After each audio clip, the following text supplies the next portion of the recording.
ایک ایسا سوال کہ جو اکثر پوچھا جاتا ہے، رات کو نظر آنے والے ٹوٹے ہوئے تارے یہ کہاں سے آتے ہیں، جنہیں ہم بچپن سے دیکھتے آئے ہیں۔ مجھے آج بھی یاد ہے کہ جب میری امی تھیں تو ہم اپنے صحن میں بیٹھ کر رات کا آسمان دیکھا کرتے تھے، ستاروں میں بنی ہوئی شکلیں ڈھونڈتے تھے۔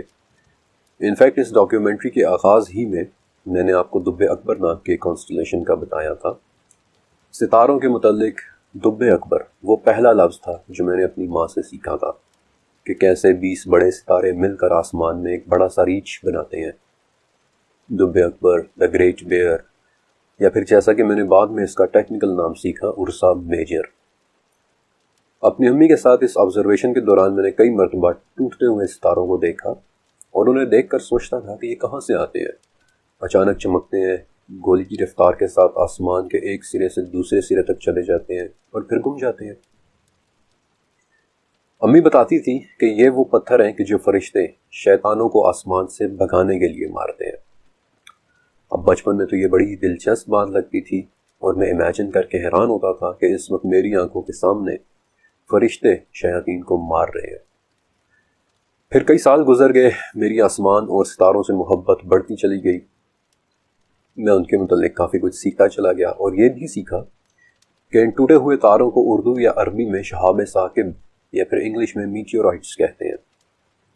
لیکن ایک بات سمجھ میں نہیں آتی تھی کہ اگر یہ ٹوٹے ہوئے تارے وہ پتھر ہیں کہ جن سے فرشتے شیاطین کو مار مار کر بھگا رہے ہیں، تو پھر آج ان کے بارے میں پیشن گوئی کیسے ہو جاتی ہے کہ فلاں تاریخ کو فلاں علاقے میں اتنے بجے ہم میٹیور شاور دیکھ سکیں گے، یعنی کہ فلاں تاریخ کو اتنے بجے آسمان میں درجنوں بلکہ سینکڑوں ٹوٹتے ہوئے تارے دیکھنے کو ملیں گے۔ ایک طویل عرصے تک یہ سوال میرے ذہن میں رہا۔ یہ بات سچ ہے کہ آسمانوں میں شیاطین کو مارنے کے لیے ان کے پیچھے جلتے ہوئے شعلے بھیجے جاتے ہیں، کیونکہ اس بات کا ذکر تو سورہ صافات اور سورہ ہجر دونوں میں ہے کہ ہم نے آسمان دنیا کو ستاروں کی خوبصورتی سے سجایا اور سرکش شیاطین سے ان کی حفاظت کی۔ وہ اونچے فرشتوں کو سن بھی نہیں سکتے بلکہ انہیں ہر طرف سے مارا جاتا ہے۔ لیکن اگر کوئی ایک بات کو چوری کر کے بھاگے تو اس کے پیچھے ایک دہکتا ہوا شعلہ لگ جاتا ہے۔ یہی بات سورہ ہجر میں بھی ہے کہ ہم نے آسمان میں برج بنائے ہیں اور دیکھنے والوں کے لیے اسے خوبصورت بنا دیا ہے اور اسے ہر شیطان مردود سے محفوظ کر دیا ہے۔ لیکن جب کوئی چوری چھپے سننے کی کوشش کرے تو اس کے پیچھے ایک دہکتا ہوا شعلہ لگتا ہے۔ ان آیات کی مزید ڈیٹیلز احادیث میں بھی ملتی ہیں کہ جب اللہ تعالیٰ آسمان پر کسی بات کا فیصلہ کرتے ہیں تو فرشتے اسے سن کر خوف اور عاجزی کی وجہ سے اپنے پروں کو پھڑپڑاتے ہیں، اور اللہ تعالیٰ کا فرمان ان فرشتوں کو ایسے سنائی دیتا ہے کہ جیسے کسی صاف چکنے پتھر پر زنجیر چلانے سے آواز پیدا ہوتی ہے، اور اس سے ان فرشتوں کے دلوں پر گھبراہٹ طاری ہو جاتی ہے۔ پھر جب ان کی یہ گھبراہٹ دور ہوتی ہے تو وہ ایک دوسرے سے پوچھتے ہیں کہ تمہارے رب نے کیا فرمایا ہے، اور پھر فرشتوں کی یہی گفتگو چوری چھپے سننے والے شیاطین سن کر بھاگتے ہیں اور بھاگ کر اپنے سے نیچے والے شیطان کو بتاتے ہیں۔ کبھی تو ایسا ہوتا ہے کہ بات آگے پہنچانے سے پہلے انہیں آگ کا ایک شعلہ پکڑ لیتا ہے، لیکن کبھی کبھی وہ کوئی ایک آدھ جملہ سن کر آگے پہنچا بھی دیتے ہیں کہ جو پھر بعد میں شیاطین زمین پر موجود کاہنوں کے کان میں ایسے بڑبڑاتے ہیں کہ وہ انہیں مرغی کی کٹ کٹ کی طرح سنائی دے رہا ہوتا ہے، اور پھر وہ شیاطین چوری ہوئے اس جملے میں 100 جھوٹ اپنی طرف سے ملا کر بتاتے ہیں۔ تو پھر سوال یہ پیدا ہوتا ہے کہ کیا ہمیں نظر آنے والا ہر ٹوٹتا تارا وہ شعلہ ہے کہ جو آسمان میں ان بھاگتے پھرتے شیاطین کو مارا جاتا ہے؟ اس چیپٹر کے پہلے حصے کے اندر میں نے آپ کو میٹیور ایئر بسٹ کے بارے میں بتایا تھا، اور یہ بھی بتایا تھا کہ وہ ایک بھیانک لیکن ایک نایاب فینومین ہے جو کئی سالوں، کئی دہائیوں، کئی صدیوں اور بعض اوقات ہزاروں سالوں میں ایک یا دو مرتبہ ہی ہوتا ہے کہ ایک بڑا ایسٹرائڈ زمین کے اوپر ہوا میں پھٹ جائے اور اس کے پھٹنے کی وجہ سے زمین پر پتھروں کی غضبناک بارش شروع ہو جائے۔ لیکن ہمیں رات کو نظر آنے والے یہ ٹوٹتے تارے بہت کامن فینومین ہے۔ انفیکٹ ہماری زمین اتنی زیادہ تعداد میں ان شہابیوں کو کھینچتی ہے کہ اگر آپ ایک سال میں زمین پر گرنے والے شہابیوں کا وزن کریں تو وہ 36,000 ٹن تک بن جاتا ہے۔ ہوتا ایسے ہے کہ خلا میں سفر کرتے پتھر جب کبھی ہماری زمین کے قریب سے گزرتے ہیں تو ہماری زمین تیزی سے انہیں اپنی طرف کھینچ لیتی ہے۔ انفیکٹ اتنی تیزی سے کہ ان پتھروں کی سپیڈ 71 کلومیٹر پر سیکنڈ ہو جاتی ہے، اور اب یہ اتنی تیز سپیڈ ہوتی ہے کہ جو ہی یہ پتھر ہماری زمین کی فضا یعنی ہمارے ایٹماسفیئر میں داخل ہوتے ہیں تو اس بے انتہا رفتار اور ہوا کی رگڑ کی وجہ سے ان میں آگ لگ جاتی ہے اور یہ بھڑک اٹھتے ہیں، اور نتیجہ ہمیں تیزی کے ساتھ آسمان میں ایک ٹوٹتا ہوا تارا نظر آتا ہے، پھر جسے ہم شہاب ثاقب کہتے ہیں۔ ایک طویل عرصے سے انسان ان شہابیوں کو دیکھتا چلا رہا ہے، بلکہ آج سے 5,500 سال پہلے جب انسان نے نیا لکھنا شروع کیا تھا، اس بالکل نئے ٹیکسٹ کے اندر بھی آپ کو شہابیوں کی باتیں ملیں گی کہ کیسے انہوں نے آسمان میں ٹوٹ کر گرتے ہوئے تاروں کو دیکھا، بلکہ کچھ جگہ تو ان شہابیوں کی باقاعدہ پرستش بھی کی جاتی ہے۔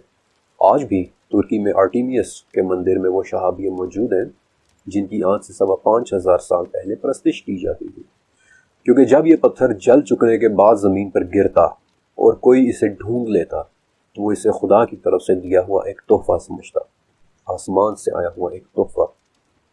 اسی لیے ایک بہت ہی مشہور فرعون توطن خامن نے بھی خود اپنے لیے ایک چاقو تیار کروایا تھا، ایک تحفہ، ایک شہابیے کے پتھر کو تراش کر۔ بلکہ آج بھی نمیبیا کے صحرا میں 60 ٹن وزنی ایک پتھر پڑا ہوا ہے کہ جو دراصل ایک شہاب ثاقبی ہے۔ یہ آج سے 80,000 سال پہلے اس صحرا میں گرا تھا اور مقامی لوگوں نے اسے ہوبا کا نام دیا تھا۔ انفیکٹ نمیبیا کی مقامی زبان میں ہوبا کا مطلب ہی تحفہ ہوتا ہے۔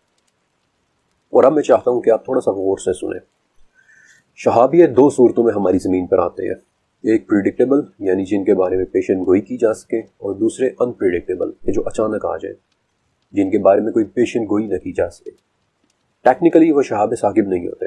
یہ بات آپ سب جانتے ہیں کہ زمین اور سورج آپس میں انٹرلاکڈ ہے، زمین سورج کے گرد گھوم رہی ہے اور ہر ایک سال میں زمین کا ایک چکر مکمل ہوتا ہے۔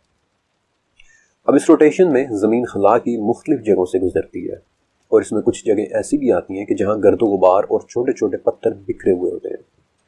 اس کی ایک مثال پرسائڈ سسٹم ہے، خلا میں موجود چھوٹے چھوٹے پتھروں کا ایک ملبہ جن کے درمیان سے ہماری زمین ہر سال اگست میں گزرتی ہے، اور اس طرح یہ چھوٹے چھوٹے پتھر ہماری فضا میں آ کر بھڑک اٹھتے ہیں، اور ہم اس منظر کو میٹیور شاور کے نام سے جانتے ہیں۔ ہر سال دنیا بھر کے مختلف ملکوں میں ہزاروں لوگ اپنی اپنی چھتوں پر کھڑے ہو کر اس خوبصورت منظر کو دیکھتے ہیں۔ اسی طرح کا ایک اور سسٹم لیونڈ سسٹم ہے کہ جس میں میٹیور شاور کے دوران اتنے ٹوٹتے تارے گرتے ہوئے دکھائی دیتے ہیں کہ یوں محسوس ہونے لگتا ہے کہ ہر گھنٹے میں ہزاروں تارے ٹوٹ ٹوٹ کر زمین پر گر رہے ہیں۔ لیکن اس سسٹم کی پیک کے درمیان سے ہماری زمین ہر سال نہیں بلکہ ہر 33 سال کے بعد گزرتی ہے۔ لیکن انپریڈکٹیبل شہابیے، ان کی ایکچولی 3 اقسام ہیں، اور ان کی تیسری قسم میں ہمارے سوال کا جواب موجود ہے۔ پہلی 2 اقسام بہت عام ہیں۔ پہلی قسم پتھر سے بنے ہوئے شہابیے، وہی پتھر جن سے زمین بنی ہے، چاند بنا ہے، مریخ یا جوپیٹر بنا ہے، بیسالٹ کے چھوٹے چھوٹے ٹکڑے جو ہمارے سولر سسٹم کے درمیانی خلا میں بھٹک رہے ہیں، جنہیں ہماری زمین اپنی طرف کھینچ لیتی ہے، لیکن یہ ہماری فضا میں داخل ہوتے ہی بہت جلدی ٹوٹ کر بکھر جاتے ہیں۔ دوسری قسم سٹونی آئرن میٹیورائٹس، یعنی کہ ہوتے تو وہ پتھر ہی سے بنے ہیں، لیکن ان کے اندر آئرن نام کی ایک دھات بھی موجود ہوتی ہے۔ یہ ہوا میں بکھرتے نہیں کیونکہ ان کے اندر آئرن ہوتا ہے، اس لیے یہ انٹیکٹ رہتے ہیں۔ یہ عموماً ثابت زمین پر گرتے ہیں اور دیکھنے میں سب سے زیادہ خوبصورت ہوتے ہیں۔ انفیکٹ ایسا ہی ایک شہابیہ تھا جس کے پتھر سے فرعون توطن خامن نے اپنے لیے مشہور چاقو بنوایا تھا۔ لیکن تیسری قسم ہوتی ہے آئرن میٹیورائٹس، سب سے نایاب شہاب ثاقب جو نظر آنے والے تمام شہابیوں کا صرف 5.7% ہوتے ہیں، اور یہ ٹھوس لوہے کے بنے ہوئے ہوتے ہیں۔ یہ ہمارے سولر سسٹم سے باہر کے شہابی ہیں، دور دراز کی خلا یعنی ڈیپ سپیس سے آنے والے شہابی ہیں۔ یہ کب آ جائیں کوئی نہیں جانتا، یہ کہاں سے آتے ہیں کوئی نہیں جانتا۔ ان شہابیوں میں پایا جانے والا لوہا اس کائنات کا سب سے پرانا لوہا ہوتا ہے کہ جو 1538 ڈگری سینٹی گریڈ پر پگھل جاتا ہے۔ لیکن جب لوہے کا یہ ٹکڑا زمین کی طرف آتے ہوئے جل اٹھے تو اس آگ کا ٹمپریچر 1648 ڈگری یعنی اس لوہے کے میلٹنگ پوائنٹ سے بھی زیادہ ہو جاتا ہے، اور اس وقت یہ لوہا مکمل پگھل جاتا ہے۔ ٹھیک اس وقت چند لمحات کے لیے یہ شہابیہ صرف شہابیہ نہیں رہتا بلکہ شہاب ثاقب، یعنی کہ صرف اور صرف دہکتا، ابلتا، لپکتا ہوا انگارہ یا شعلہ بن جاتا ہے۔ ایک لیکوئڈ آگ، ایک انگارہ، ایک شعلہ، ابلتی ہوئی ایک آگ، شہاب ثاقب۔ خدا جانے ہم تک پہنچنے سے پہلے یہ لپکتا ہوا انگارہ اس کائنات کے دور دراز کونوں میں کس مخلوق کو مار کر آیا ہو۔ ہماری زمین، اور پھر ہم تک پہنچتے پہنچتے، ہمارے ہاتھوں تک پہنچتے پہنچتے تو یہ بالکل ٹھنڈا ہو چکا ہوتا ہے۔ پگھلنے اور پھر دوبارہ ٹھوس بننے کی وجہ سے اس کی ساخت ہی بدل جاتی ہے کہ جیسے ٹھنڈا ہو چکا ایک لاوا۔ اللہ بہتر جانتا ہے کہ یہ پراسرار شہابی کائنات کے کن کونوں سے نکل کر کس کس مخلوق کی طرف جاتے ہیں، لیکن میرا دل سے ماننا ہے کہ ہم تک پہنچتے تیسری قسم کے یہ شہابی اپنے پیچھے اربوں سال کے ایک خاموش داستان لیے ہوتے ہیں۔ یہ کن کن کو مار کر آئے ہوئے ہوتے ہیں کوئی نہیں جانتا، کسی کو نہیں علم۔ اور میرے ذہن میں اس چیپٹر کو ختم کرتے وقت سورہ طارق کی وہ آیات آ رہی ہے کہ قسم ہے آسمان کی اور رات کو آنے والے کی، اور تجھے کیا علم کہ وہ رات کو آنے والا کیا ہے، تیزی سے پیوست ہو جانے والی ایک آسمانی چمک۔